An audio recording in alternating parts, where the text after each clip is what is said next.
Hello students, Gayatri senior secondary school Sanchore की online classes में आप सबका स्वागत है। आज की क्लास में क्लास 12 की भूगोल के अंदर 7वां अध्याय है मानव व्यवसाय और उनका वर्गीकरण। इसमें द्वितीयक व्यवसाय और तृतीयक व्यवसाय क्या है, इसमें कौन कौन से व्यवसाय शामिल है, उसके बारे में अपन चर्चा करेंगे। तो द्वितीयक व्यवसाय और तृतीयक व्यवसाय है। इसमें द्वितीयक व्यवसाय क्या है, कल अपन ने पढ़ा था प्राथमिक व्यवसाय। प्राथमिक व्यवसाय, प्राथमिक व्यवसाय का क्या मतलब होता है कि प्रकृतिप्रद मनुष्य है वो प्रकृतिप्रद संसाधनों का सीधा उपयोग कर अपनी आवश्यकताओं की पूर्ति करता है। मानव प्रकृति के द्वारा प्रदत्त जो प्राकृतिक संसाधन है, प्रकृति के द्वारा प्रदत्त जो संसाधन है उसका सीधा उपयोग करके अपनी आवश्यकताओं की पूर्ति करता है। उसको अपन कहते हैं प्राथमिक उपचार। जैसे कृषि करना है, पशुपालन करना, वनस्पति काटना, आखेट है, या और भी भोजन संग्रहण करना, मत्स्य पालन शामिल है। लेकिन द्वितीयक व्यवसाय के अंतर्गत क्या होता है कि द्वितीयक व्यवसाय से अभिप्राय है कि प्रकृति प्रदत्त संसाधनों का सीधा उपयोग नहीं होता है। प्रकृति प्रदत्त संसाधनों का सीधा उपयोग नहीं होता है। प्रकृति प्रदत्त संसाधन है उसका मानव परिष्कृत करके परिष्कृत एवं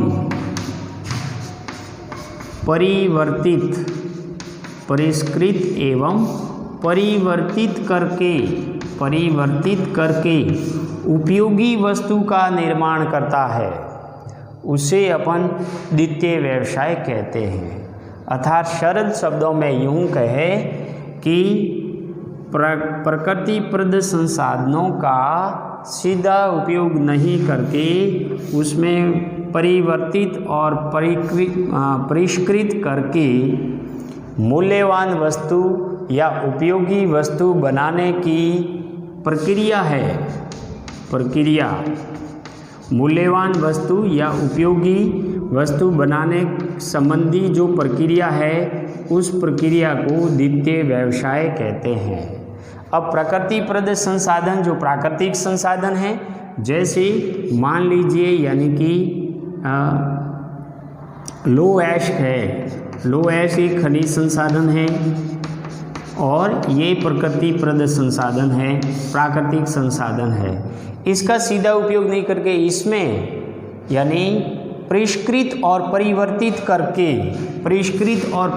करके उपयोगी वस्तु या मूल्यवान वस्तु बनाई जाती है। जैसे लो इस्पात बनाया जाता है।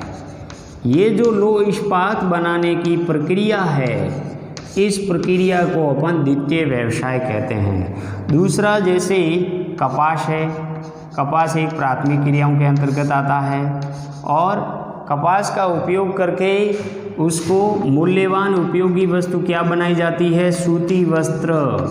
तो सूती वस्त्र और लो इस्पात ये जो बनाने संबंधी प्रक्रिया है, इस प्रक्रिया को क्या कहते हैं, द्वितीय व्यवसाय कहते हैं। तो द्वितीय व्यवसाय का मतलब है कि प्रकृतिप्रद संसाधनों को परिष्कृत करके परिवर्तित करके उसको उपयोगी और मूल्यवान संबंधी बनाने की जो प्रक्रिया है उसको द्वितीय व्यवसाय कहते हैं। द्वितीय व्यवसाय के अंतर्गत विनिर्माण उद्योग धंधे, विनिर्माण शामिल है। जो भी विनिर्माण से संबंधित बड़े पैमाने वाले उद्योग, छोटे पैमाने वाले उद्योग से जितनी वस्तुएं बनती है वो शामिल है। उद्योग धंधे, खाद्य प्रसंस्करण, खाद्यान्न से संबंधित जितने प्रसंस्करण है, चाहे कृषि से है या अन्य यानी खाद्यान्न अनाज से जो खाद्यान्न वस्तुएं बनाई जाती है, तो खाद्यान्न से संबंधित प्रसंस्करण जो खाद्यान्न से उत्पाद से बनाने की जो प्रक्रिया है, प्रसंस्करण है, वो भी द्वितीय व्यवसाय में शामिल किया गया है। दुग्ध उत्पाद, दुग्ध जो उद्योग है, चाहे इससे आइसक्रीम बन रही है, चाहे या दुग्ध उत्पाद इतने जितने भी है वो बन रहे हैं, चॉकलेट बन रही है, ये सारे दुग्ध उद्योग में आते हैं और द्वितीय व्यवसाय की श्रेणी में आते हैं। इसके अलावा विशेषीकृत जो कृषि है, ऐसी कृषि जो फलों फूलों वाली कृषि जिसका व्यापार और वाणिज्य के क्षेत्र में महत्वपूर्ण योगदान है या महत्वपूर्ण स्थान है, बड़े लेवल तक जिसका व्यापार किया जाता है, और विभिन्न बाग या मार्केट के पास में जो कृषि की जाती है जिसको अपन क्या कहते हैं, बाजारकृत कृषि। बाजारकृत कृषि, तो ये बाजारकृत कृषि है जो विशेष प्रकार की कृषि है। विभिन्न फल फूलों सब्जियों और अन्य प्रकार की जो कृषि की जाती है उसको विशेषीकृत कृषि कहते हैं। और विशेषीकृत कृषि उद्योग आधारित होती है, इसीलिए द्वितीय व्यवसाय की श्रेणी में आती है। निर्माण की प्रक्रिया, निर्माण शब्द आते ही द्वितीय व्यवसाय में आते हैं। निर्माण के अंदर चाहे भवन निर्माण हो, सड़क निर्माण हो या अन्य प्रकार के जितने भी निर्माण प्रक्रिया चल रही है, इंफ्रा यानी स्ट्रक्चर से संबंधित, वो सारे द्वितीय व्यवसाय के अंतर्गत आते हैं। अब इन द्वितीय व्यवसायों को निर्धारित करने के लिए कुछ प्राकृतिक और सांस्कृतिक कारक प्रभावित करते हैं, यानी बहुत सारे प्राकृतिक कारक है और सांस्कृतिक कारक है जिसमें मानव जनसंख्या वगैरह और भी शामिल है। और प्राकृतिक जो संसाधन है वो यानी कि इसमें शामिल है, चाहे जल हो, चाहे मिट्टी हो, चाहे खनिज हो, वो भी इस द्वितीय व्यवसाय को निर्धारित करने में प्रभावित करते हैं। और द्वितीय व्यवसाय को निर्धारित करने वाले कारक है जिसमें सबसे पहले है कच्चा माल, क्योंकि उद्योग को स्थापित करने, उद्योग को अगर स्थापित करना है, उद्योगों को स्थापित करना है तो उसके लिए सबसे पहले क्या जरूरी है, कच्चा माल जरूरी है।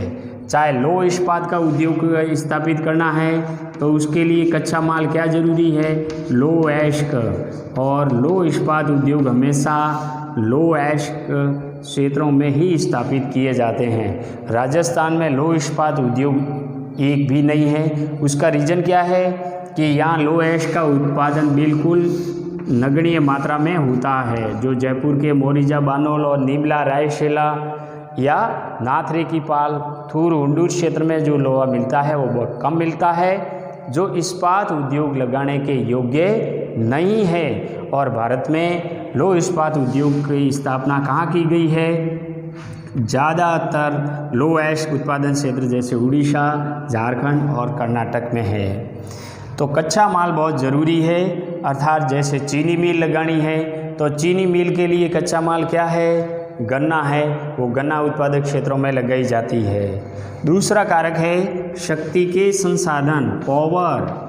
ये पावर होना ज़रूरी है क्योंकि उद्योग को लगाने के लिए विभिन्न तरह की मशीनें लगाई जाती है और उन मशीनों को घुमाने के लिए निर्बाध रूप से सस्ती पावर की आवश्यकता होती है, शक्ति के संसाधन की आवश्यकता होती है। भारत में जो बिजली बनाई जाती है वो लगभग 65% बिजली किससे बनाई जाती है, तापीय ऊर्जा से बनाई जाती है। अर्थात यूँ कहे कि कोयला, प्राकृतिक गैस और पेट्रोलियम से बिजली बनाई जाती है। ये बिजली बहुत महंगी उत्पादित होती है, इसीलिए उद्योगों के लिए सस्ती और निर्बाध बिजली की सप्लाई ज़रूरी है। तो शक्ति के संसाधन भी उद्योगों को निर्धारित करने में महत्वपूर्ण है, यानी कि योगदान निभाते हैं।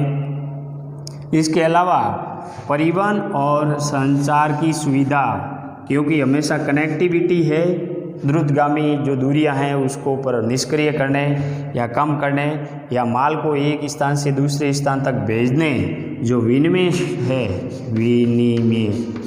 विनिमय, तो ये जो विनिमय है इसके लिए यानी कि परिवहन और संचार की जो सुविधा है ये होना बहुत ज़रूरी है, तभी उद्योग लगाए जा सकते हैं। माल का आयात निर्यात, मार्केट में भेजना, कच्चे क्षेत्रों से कच्चा माल उद्योग क्षेत्र में लाना, इसके लिए सड़क परिवहन, रेल परिवहन और विदेशी व्यापार करने के लिए जल परिवहन की सुविधा उपलब्ध होना जरूरी है।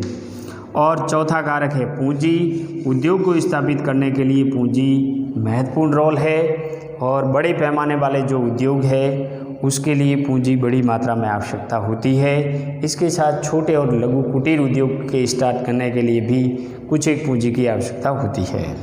बाजार तैयार माल है उद्योगों को। इस उद्योग से तैयार माल को खपाने के लिए क्या जरूरी है? मार्केट जरूरी है, बाजार जरूरी है। और मित्रों, संयुक्त राज्य अमेरिका में औद्योगिक विकास और जो विकसित अर्थव्यवस्था है उसके जो औद्योगिक विकास है उसका मुख्य आधार क्या है? बाजार की सुविधा उपलब्ध, बाजार। और दूसरा महत्वपूर्ण कारक क्या है? परिवहन।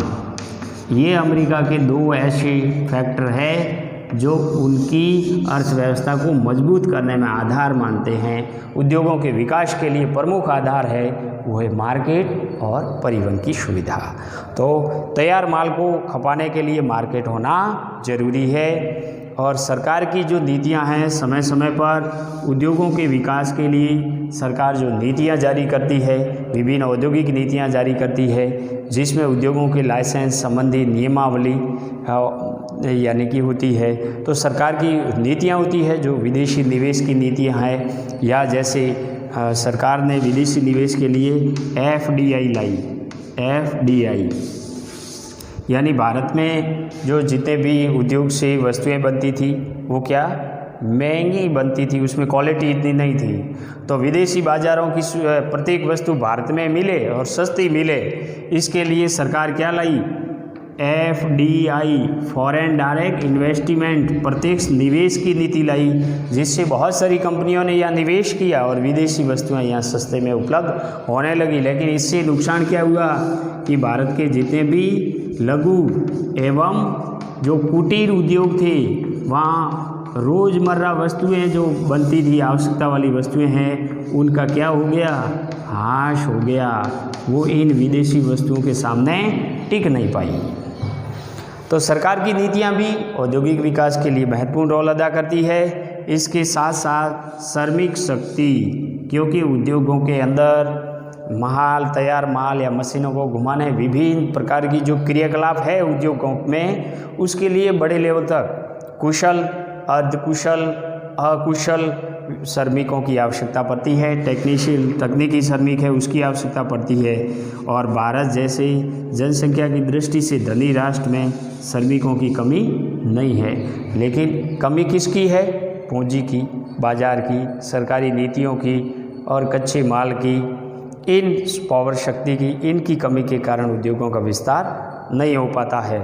इसके अलावा प्रौद्योगिकी नवाचार, वर्तमान के अंदर यानी उद्योग लगाने के लिए जो भी वस्तुओं का निर्माण होता है उसमें समय समय पर नवाचार होना बहुत ज़रूरी है, क्योंकि सूचना प्रौद्योगिकी का ज़माना है। नवाचार से ही यानी वस्तुओं की डिमांड बनी रहती है। इसलिए आप जानते हैं कि कोई भी कंपनी किसी वस्तु बनाती है तो 5-7 साल के बाद में उसके मॉडल में परिवर्तन करती है, क्योंकि नया मॉडल लोगों को आकर्षित करता है और इससे मांग भी बढ़ती है। तो द्वितीय व्यवसाय के अंदर जो उद्योग है, विनिर्माण है, इससे संबंधित उद्योग धंधे लगाने के लिए, द्वितीय व्यवसायों को निर्धारित करने के लिए कुछ 5-8-10 कारकों का होना जरूरी है। इसमें प्राकृतिक और सांस्कृतिक कारक भी शामिल किए गए हैं। अब आता है तृतीय व्यवसाय। तृतीय व्यवसाय ये था द्वितीय व्यवसाय। अब थर्ड एक्टिविटीज़ में क्या शामिल है कि थर्ड एक्टिविटीज़ के अंदर इसमें यानी कि उत्पादन एवं विनिमय प्रक्रिया शामिल है। विनिमय, उत्पादन और विनिमय इसमें शामिल है, लेकिन इसमें उत्पादन किसका? वस्तु का प्रत्यक्ष उत्पादन नहीं होता है, वस्तु का मूर्त उत्पादन नहीं होता है। अर्थात क्या होता है? उत्पादित सेवाएं हैं, उत्पादन के तौर पर उत्पादन सेवाएं हैं वो इसमें शामिल होती है। और विनिमय के अंतर्गत अब ये सेवाएं कैसी है? प्रत्येक सेवाएं हैं, चाहे डॉक्टर की सेवा, चाहे वकील की सेवा, चाहे शिक्षक की सेवा, चाहे बिजली मिस्त्री की सेवा या नल साज की सेवाएं हैं, जो प्रत्येक सेवाएं हैं वो उत्पादित सेवा के अंतर्गत आती है, वो तरते व्यवसाय में शामिल है। इसके अलावा विनिमय किससे होना चाहिए? व्यापार एवं वाणिज्य,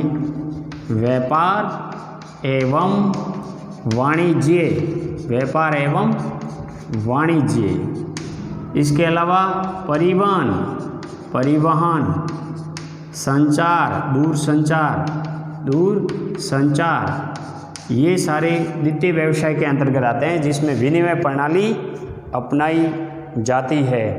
और विनिमय प्रणाली के साथ साथ इसमें जो श्रमिक शक्ति है वो भी ज़्यादातर जो विकसित राष्ट्र है, विकसित राष्ट्रों में अधिकांश श्रमिक रोजगार द्वितीयक और तृतीयक व्यवसाय के अंतर्गत पाते हैं। तो तृतीयक व्यवसायों की बात करें तो इन व्यवसायों में समुदाय को दी जाने वाली व्यक्तिगत एवं व्यावसायिक प्रत्येक सेवाएं सम्मिलित है। इसे सेवा श्रेणी व्यवसाय भी कहते हैं। अधिकांश तृतीय क्रियाकलापों का निष्पादन कुशल श्रमिकों, व्यावसायिक दृष्टि से प्रशिक्षित विशेषज्ञों और परामर्शदाताओं के द्वारा होता है। तृतीयक व्यवसाय में कुछ निम्नलिखित यानी व्यवसाय सम्मिलित है, जिसमें परिवहन, व्यापार वाणिज्य, संचार, सेवाएं जिसमें बैंकिंग की सेवा हो, बीमा, पर्यटन एवं मनोरंजन की सेवा, और भी जितनी प्रत्येक सेवाएं हैं वो भी इसमें शामिल है। इनको उन क्षेत्रों के मनुष्य के सांस्कृतिक स्तर तथा वैज्ञानिक व तकनीकी उन्नति के द्वारा निश्चित किया जाता है। यानी जिस क्षेत्र के अंदर मनुष्य की सांस्कृतिक स्तर किस प्रकार का है, वैज्ञानिक और तकनीकी जो उन्नति है उसके द्वारा ही तृतीयक सेवा क्षेत्र निर्धारित होते हैं। जैसे एक विकसित अर्थव्यवस्था वाले देशों में बहुसंख्यक श्रमिक तृतीयक व्यवसाय से रोजगार प्राप्त करते हैं, लेकिन विकासशील और कम विकसित देशों में अधिकांश श्रमिक प्राथमिक व्यवसाय से रोजगार प्राप्त करते हैं।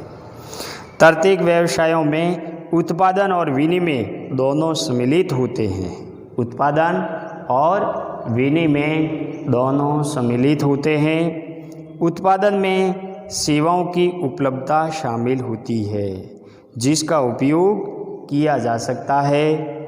यानी उत्पादन में मूर्त वस्तु का उत्पादन इसमें नहीं किया जाता, क्योंकि मूर्त वस्तु का उत्पादन तो द्वितीय व्यवसाय में होता है। तो तृतीय व्यवसाय में उत्पादन किसका? सेवाओं का उत्पादन, सेवाओं को शामिल किया जाता है। ये सेवाओं के बदले में पारिश्रमिक लिया जाता है। यानी पारिश्रमिक देकर के ली जाने वाली जो सेवा है उसको प्रत्येक सेवा कहते हैं, उत्पादन सेवाएं कहते हैं। इस प्रकार हम देखते हैं कि तृतीयक क्रियाकलापों में मूर्त वस्तुओं के उत्पादन की बजाय सेवाओं का व्यावसायिक उत्पादन होता है। सेवाओं का व्यावसायिक उत्पादन होता है, जैसे नल साज, नल ठीक करने का मिस्त्री है, उनको अपन पारिश्रमिक दे करके यानी कि बुलाते हैं, तो प्रत्येक सेवाएं लेते हैं, लेकिन वो व्यावसायिक सेवाएं हैं। बिजली मिस्त्री है, दुकानदार है, डॉक्टर है, वकील है आदि का जो काम है वो तृतीयक सेवाओं के अंतर्गत आता है, तृतीयक व्यवसायों के अंतर्गत आता है। जो प्रत्येक सेवाएं होती है जो किसी निश्चित पारिश्रमिक देकर के सेवाएं ली जाती है। और विनिमय के अंतर्गत विनिमय किसका किया जाता है? परिवहन के द्वारा लेन देन होती है, विनिमय मतलब लेन देन। और व्यापार वाणिज्य संचार की सुविधाएं विनिमय के अंतर्गत आती है, जिनका उपयोग दूरी को निष्प्रभावी करने के लिए किया जाता है। तो ये तृतीयक व्यवसाय के अंतर्गत ये विभिन्न व्यावसायिक सेवाएं हैं, चाहे डॉक्टर की हो, चाहे वकील की हो, चाहे शिक्षक की हो, चाहे बिजली मिस्त्री की हो, सारी प्रत्येक सेवाएं होती है। और विनिमय भी होता है, जिसमें चाहे परिवहन, व्यापार वाणिज्य या संचार की सुविधाएं हैं, ये विनिमय के अंतर्गत आती है। और कुल ऑल ओवर टोटल प्रत्येक व्यवसाय के अंतर्गत क्या क्या शामिल है? परिवहन, व्यापार वाणिज्य में चाहे कुटीर उद्योग, लघु उद्योग, जो ये जो है ना फुटकर व्यापार है या थोक व्यापार है, ये भी व्यापार वाणिज्य में शामिल है। तो फुटकर व्यापार और थोक व्यापार है, ये भी तृतीय व्यवसाय में आते हैं। इसके अलावा बैंकिंग की सेवा, बीमा, व्यक्तिगत जो व्यावसायिक सेवाएं हैं, संसार के यानी संचार का, दूर संचार का क्षेत्र है, वो भी इसमें शामिल है। मनोरंजन है, वो भी तृतीय सेवा क्षेत्र में शामिल है। और इस प्रकार यानी कि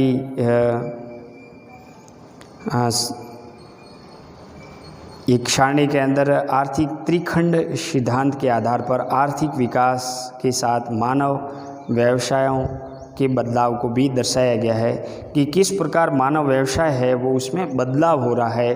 प्राचीन समय में मानव अधिकांश कौन से व्यवसाय में अधिक था, संलग्न था, और फिर कि संक्रमण की अवधि में और फिर वर्तमान में किस प्रकार बदलाव हो रहा है। तो यदि प्राथमिक और द्वितीयक और तृतीयक सेवाओं की बात करें तो अधिकांश प्राचीन समय में लोग हैं वो प्राथमिक सेवाओं में यानी कि संलग्न थे, यानी कृषि करना, पशुपालन करना, आखेट, मत्स्य पालन, इस प्रकार की क्रियाएं करते थे। लेकिन जैसे जैसे आधुनिक संसाधनों का विकास हुआ और इससे औद्योगिक क्रांति आई तो अधिकांश यानी कि सेवा क्षेत्रों में जो श्रमिकों की सेवा क्षेत्र थी उसमें बदलाव हुआ। और विकसित देशों में आज भी ज़्यादातर श्रमिक है वो अपना रोजगार द्वितीयक और तृतीयक सेवाओं में पाते हैं। तो इसमें जो बदलाव आया है सेवाओं का, उस बदलाव को दर्शाया गया है कि प्राचीन सभ्यता के अंदर प्राथमिक सेवाओं में 65 की अवधि यानी कि 65 तक की अवधि में ये जो हज़ार या संख्या या लाखों में दी हुई है वो प्राथमिक व्यवसाय में रोजगार प्राप्त करते थे। द्वितीय में केवल 20 थे और तृतीय में 15 थे, जबकि संक्रमण की अवधि में ये प्राथमिक व्यवसाय में 40 हो गए, द्वितीय में भी 40 और तृतीय में भी 20 हो गए, और तृतीय व्यवसाय में 10, 20 और 70 का आंकड़ा पहुंच गया है। तो इस प्रकार जो व्यावसायिक व्यवसाय में संलग्न श्रमिक है उनके व्यवसायों में बदलाव आया है और उसको 3 खंडों में विभाजित किया है, त्रिखंडीय सिद्धांत, जिसमें प्राचीन सभ्यता, संक्रमण की अवधि और तृतीय सभ्यता। तो अभी है वो यानी प्राथमिक व्यवसाय में संलग्न श्रमिकों की संख्या कम हुई है और द्वितीयक और तृतीयक व्यवसाय में संलग्न श्रमिकों में वृद्धि हुई है। ये इस व्यवसाय का आर्थिक त्रिखंड सिद्धांत दर्शाता है। नेक्स्ट चतुर्थ और पंचम व्यवसाय क्या है, इसके बारे में अपन नेक्स्ट क्लास में चर्चा करेंगे। धन्यवाद।